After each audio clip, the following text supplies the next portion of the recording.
Sesaat lagi, Anda akan menyaksikan Point of View yang didukung oleh Buat kamu yang punya hewan peliharaan apapun, tenang aja. Udah ada Ivisan yang mampu membunuh 99,9% virus, bakteri, bahkan jamur yang ada di rumah kamu. So, pakai Ivisan ya.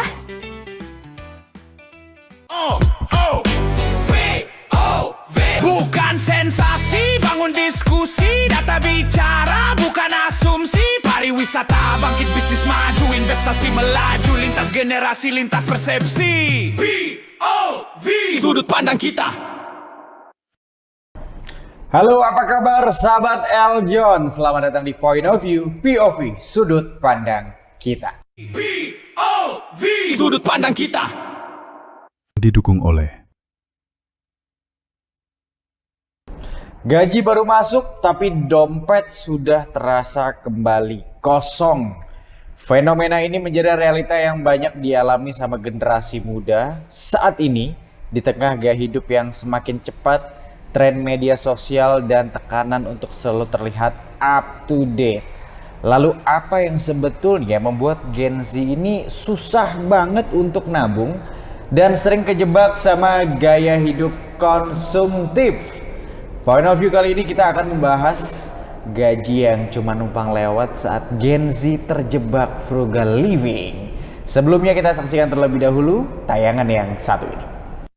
Di tengah gaya hidup yang semakin dinamis, banyak anak muda merasa gajinya hanya sebentar singgah di rekening lalu cepat menghilang.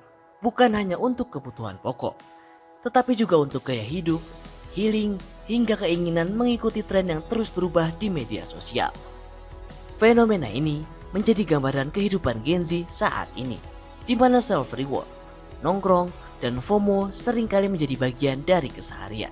Tekanan untuk tetap terlihat update dan tidak ketinggalan tren membuat banyak anak muda tanpa sadar mengeluarkan uang di luar prioritas kebutuhan mereka. Di sisi lain, tantangan ekonomi dan biaya hidup yang semakin meningkat membuat generasi muda merasa semakin sulit menabung dan membangun keuangan yang stabil. Flexing di media sosial pun sering menjadi pemicu munculnya tekanan sosial yang membuat banyak orang memaksakan gaya hidup di luar kemampuan. Lalu, benarkah Gen Z terlalu boros atau justru sedang berusaha menikmati hidup di tengah banyaknya tekanan dan ketidakpastian masa depan? POV, sudut pandang kita. didukung oleh Dan sudah hadir bersama kali, dia kembali lagi bersama kita di Eljon TV POV, Gilang Kadafi. Halo. Presiden Gen Z Indonesia. Apa kabar Lang? Kemarin minggu lalu hilang Lang, kemana Lang? Iya, lagi UTS. Lagi UTS ujian, si presiden lagi ujian. Iya, presidennya ujian dulu. Iya, biar nggak diraguin, ya kan gelar S1-nya Iya, gitu biar kan. asli ya, ijazahnya. Asli kalau yang ini jelas. Lagi perjuangan kelihatan. Ntar kalau misalnya ada bapak-bapak yang minta bukti bayar semesterannya, ada. Ada. Ya, nanti judul skripsinya ada. Betul. Ya kan. Jadi kalau biar jadi pejabat nggak repot, ya kan? Lang, gini, ini kan yang namanya Gen Z ya, pasti banyak lah yang ya nongkrong dan lain sebagainya jadi bagian gaya hidup juga. Kalau menurut kamu nih, ya kan, kenapa banyak Gen Z ini sekarang ngerasa kayak ya gaji ini yang sering masuk gitu kan, terus cepet aja kayak abis kayak numpang lewat aja gitu. Bahkan akhir bulan juga belum, pertengahan bulan juga belum, udah ludes nih. Apalagi tanggal-tanggal sini tanggal berapa muda nih? Tanggal sudah pertengahan sih, Iya, pertengahan kan. Gimana? Ya mungkin siklus gajian Gen Z kali ya. Misalnya jam 3 gaji masuk, terus pulang gajian langsung ngerasa orang paling kaya gitu. Langsung nongkrong main, tadi ngopi, hunting makanan viral, jajan dan sebagainya. Mungkin kan sekarang teman-teman Gen Z juga kayak ada yang punya cicilan kayak bayar pay later gitu kan. Kayak udah siklus harian itu. Ya udah besoknya kayak kembali ke realita lagi gitu, kayak emang beneran gaji tuh kayak cuma numpang lewat doang gitu. Emang pertama-tama cuma dipakai buat bayar utang ya? Betul, makanya mungkin di situ Gen Z mulai menerapkan frugal living ini. Kalau yang lu alamin sendiri, apakah lu juga termasuk masyarakat yang tidak sehat itu, apakah lu pernah mengalami ya frugal living di awal bulan? Frugal living di awal bulan, kayak belakangan ini gue mulai nerapin nih. Soalnya selama 3 bulan kemarin, gue tuh ngerasa kayak beneran gaji gue cuma numpang lewat gitu. Kan gue udah gajian nih, kayak baru tanggal 10 ataupun tanggal 11, gue minta ke nyokap lagi, gue minta uang. Bocahnya emang Makanya kayak banyak gue kemana gue nggak tahu ya di situ. Iya kan? Makanya kayak sekarang nih gue pengen coba ngejalanin frugal living. Sebenarnya gue cari tahu juga gitu kan, kayak frugal living itu bukan pelit ke diri sendiri, tapi bagaimana kita caranya nge-manage uang ataupun beli-beli barang produk. Dimana gue kalau yang nggak salah ya, menurut gue kayak frugal living itu kita simpelnya gini, kita beli satu barang, maksudnya kan nggak pelit dengan diri sendiri, kita beli satu barang yang emang harganya agak pricey, yang mahal sekaligus tapi awet, daripada beli harga barang yang murah tapi cuma bertahan 2 atau 3 bulan aja gitu. Itu yang mungkin yang menerapkan frugal living. Jadi mending sekalian beli, lu mau beli sepatu langsung ya udah sepatu itu 1,2 ataupun bahkan 2 juta ya guys, tapi lu bisa jangka panjang 2 atau 3 tahun ke depan gitu sih. Oke. Tapi kalau yang gue paham ini tentang frugal living ya. Iya. Kalau frugal living yang selama ini gue paham adalah orang-orang yang kenapa setelah gaji lewat dia frugal living itu biasanya yang hari-harinya langsung berhemat. Jadi hari-hari yang biasanya mungkin masih bisa makan di fast food dan lain sebagainya, frugal living yang dialami itu adalah kayak tiap hari makan warteg, kopi, dia cuma sekarang kopi saset, udah nggak pakai kopi-kopi yang ada di coffee shop. Dia pergi Sabtu Minggu, dia nggak kemana-mana, paling cuma di rumah nontonnya pun di rumah, bukan di bioskop. Gitu kalau yang gua tahu. Sebenarnya kan kalau untuk ngomong fenomena gaji atau apa ya, pemasukan numpang lewat ini nggak cuma dialami sama Gen Z. Milenial pun juga banyak, apalagi ya para pegawai dan juga budak korporat. Itu udah pasti sih.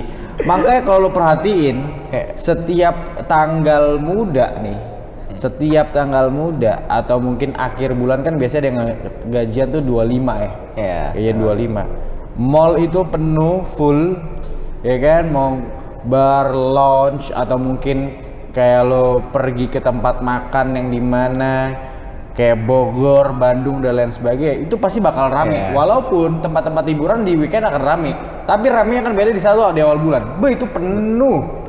Iya sih. Masih kelihatan gitu kan? Bedanya pasti kayak gitu. Makanya kayaknya emang nggak cuman Gen Z, cuman fenomena Gen Z apa nih kira-kira yang paling ngebedain antara Gen Z sama si gen-gen yang lain, milenial nih, gen-gen lain nih. Kalau dari sisi lo, ya mungkin menurut gua kalau Gen Z itu emang dia nge-frugal living emang fokus ke dirinya sendiri kan, karena kita juga kan nggak punya apa ya, tanggung jawab gitu, belum masih punya tanggung jawab ke diri kita sendiri aja. Kan mungkin gen-gen sebelumnya gaji dia juga cuma itu udah nge-spend kayak untuk pendidikan anaknya, pengeluaran bulanan-bulanan lainnya untuk makan dan sebagainya. Kalau dari Gen Z sendiri sebenarnya frugal livingnya itu apa ya, konsepnya lebih kayak untuk nabung jangka panjang gitu. Jadi kayak emang udah punya dana cadangan gitu kan, emang kita belum ada tanggung jawab dan lain sebagainya gitu kan. Kayak buat makan paling ya ngirit-ngiritnya, sengirit-ngiritnya Gen Z. Kalau emang ke bawah FOMO ya tetap digas saya sebenarnya gitu. Gen Z itu kan generasi FOMO-an kayaknya ya. Yang penting kalau ada yang bikin happy, dia yang dikejar happy-nya dulu gitu. Tapi kalau buat lu kan juga bilang katanya sekarang sudah mulai sering menerapkan kehidupan frugal living yang berhemat, dikit-dikit baru gajian duit habis. Nah duit paling banyak habis buat apa sih Lang, sampai lu minta nyokap lu lagi Lang?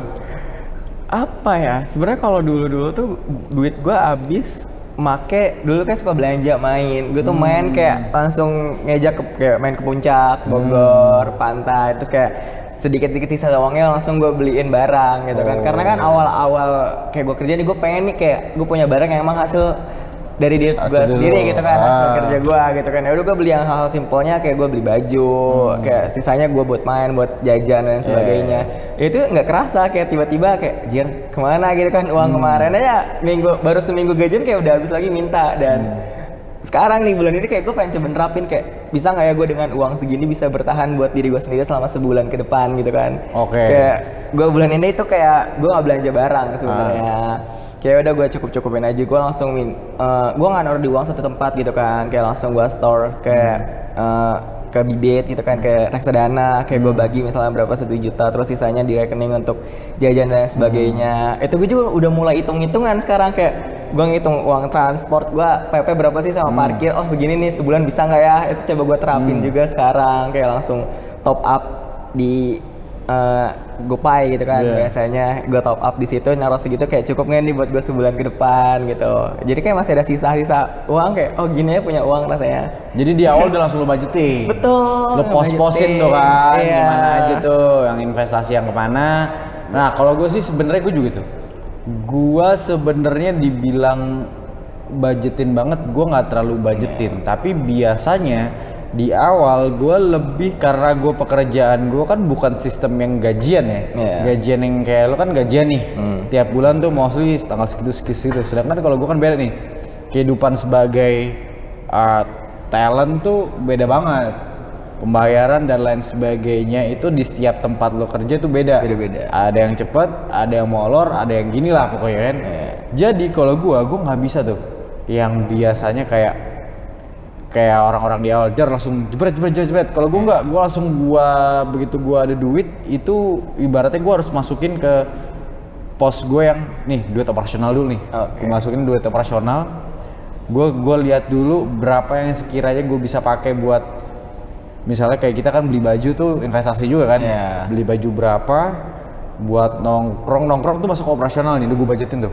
Masukin dan lain sebagainya, sisanya baru kayak beli-beli yang kalau ada yang butuh elektronik, barang-barang kayak gitu, baru tuh perawatan kendaraan dan lain sebagainya, bayar pajak cuy. Kalau udah bayar pajak tuh lumayan tuh, bayar pajak, asuransi kendaraan, asuransi diri gue sendiri, lumayan cuy. Iya sih, potongan ya. Walaupun ke asuransi kendaraan ya, gue bayarnya per tahun. Tapi udah gue siapin, gue nyicilnya ke diri sendiri, jadi kayak gue bayar sendiri tuh. Tiap tahun berapa? Tiap bulan. Tiap bulan Jadi gue cicil ke tabungan gue sendiri. Jadi tiap bulan gue tinggal tiap per tahunnya gue berbayar ke ibaratnya tempat asuransinya itu. Itu tuh. Itu terbesar. Untungnya gue belum ada beban keluarga, beban anak apalagi belum buat makan istri gitu. Belum akan anak bini, paling pacaran doang gitu kan. Nah itu tuh, itu yang lumayan banyak sih. Kalau pacaran sih asli banyak. Nah, di saat lo misal nih, sehemat apa sih lo di saat lo emang lagi ngirit banget, hal terparah apa yang pernah lo lakukan biar menjaga kehidupan sampai di akhir bulan, sampai dengan gajian lagi? Irit sekarang gue ngebudgetin makan gue kan orangnya gatelan nih, kalau pengen makan tuh kayak pengen ini kayak gue turutin. Sekarang kayak gue budgetin kayak gue kayak orang alergi gatelan 20 atau 30.000 gitu kan, gue mau makan hari ini gitu kan. Gimana caranya gue tahan, gue mau jajan ini gue tahan gitu kan. Biasanya gue pulang kantor tuh kayak mampir beli kopi kadang, soalnya kan gue sekarang kayak tiap malam tuh kayak langsung nugas, lagi padat juga gitu kan, tugas kuliah karena lagi UTS juga ujian. Jadi ya sebenarnya bukan ujian doang sih, kayak hari-hari juga selang lewat rumah gitu kan, emang kan ada salah satu coffee shop gitu kan, suka mampir gitu kan, butuh americano gitu kan buat nugas malam. Yaudah sekarang kayak udah gue kurangin gitu kan, gue akhirnya beli kopi sasetan. Mulai malam kemarin gue belum menyeduh kopi sasetan tuh buat nemenin gue nugas gitu, biar lebih hemat ya. Biar lebih hemat, soalnya harganya berapa, 10 kali lipat, bisa dibilang 10 kali lipat gitu. Bener satu saset tuh paling cuma 2.000 3.000-an gitu kan. Iya, baru gitu 3.000-an lo tinggal seduanya ngerebus air, kalau nggak ada air panasnya gitu kan. Lu beli yang serenteng sumpah sih murah banget ya. Kan harganya bahkan ada kopi yang 1.500. Iya, satuannya. Asli itu ada. Itu penting ya, berarti kopi sepenting itu buat lo ya? Menurut gua kopi penting banget ya. Berarti duit banyak habis tuh buat ngopi juga nih Lang? Kalau dibilang iya sebenarnya kalau nongkrong gue tuh boros sebenarnya kuliah. Gue tuh kuliah nggak pernah boros, soalnya dari awal semester, masih semester 1 selesai kelas tuh nggak pernah langsung pulang, kayak nggak bisa gitu. Nongkrong kayak emang dulu. habitnya selalu nongkrong mulu gitu, kayak nggak tahu kenapa setiap ada kelas nih, after kelas tuh gue pengen nyoba langsung pulang, nggak bisa, ketarik coy, kayak gue ikut nongkrong terus gitu kan. Kayak dari semester 1 sampai sekarang setiap gue ada kelas atau kuliah, gue selesai kelas nggak pernah langsung pulang ya. Sumpah bisa dibilang selama 6 semester gue selama kuliah abis kelas pulang gitu kan, kayak nggak bisa gitu, pasti nongkrong. Betul. Tapi nggak ada masalah, yang penting Yang penting ada lu punya duitnya aja. Iya sih, Duit itu habis ya. nggak apa-apa selama ada yang dihabisin. Kalau nggak dihabisin sampai ngutang sih itu yang ribet ya, Oh, ya iya. kan. Nah makanya sahabat Eljun jangan sampai lu kebanyakan gaya juga, apalagi cuman buat posting di sosial media. Nah kalau buat lo, Apa tuh? lu seberapa sering dan seberapa penting sih lu kayak posting di media sosial untuk yang berhubungan sama gaya hidup lo aja kan? Kita kan pengen update aja nih, Iya. dari makanan viral kayak atau apa. Lu segitunya juga nggak? Gue nggak segitunya sih, sebenernya gue kayak cukup kepuasan diri gue sendiri aja. Kalau emang gue lagi mood mau bikin story gitu kan, ya gue bikin, tapi nggak memaksakan banget. Oh udah viral nih, kayak buat ngasih makan Insta story. Ya nggak juga. Biasanya kalau kayak gitu tuh gue ikut kayak kakak sepupu gue, kayak mau kesini yuk. Soalnya yang updateanin makanan viral gitu kan, kayak mau ngegrill dan sebagainya itu kakak gue. Dan gue cuman kayak ya udah cukup mention aja gitu kan. Diri dia gue cuman nge-repost doang gitu sih. Jadi lu cuma nge-repost dong, ya Tapi Iya. kalau gitu kan lu dibayarin kan? Hah? Dibayarin nggak kalau sama kakak lu? Iyalah, kayak Yang cari gratis deh. Gue tuh kayak bang berjalan gue ya gitu. Gue kalau keluar sama dia gue nggak pernah ngeluarin uang by the way. Tuh, adalah hack buat lu yang pengen hemat adalah pergi sama kakak lu sama keluarga lu. Tapi pastikan mereka yang bayar. Ajak keluarga yang pasti bisa bayarin lu. Oke, jadi buat sahabat Eljun jangan kemana-mana, tetap di PRV sudut pandang kita karena kita akan balik lagi. POV Sudut pandang kita. Didukung oleh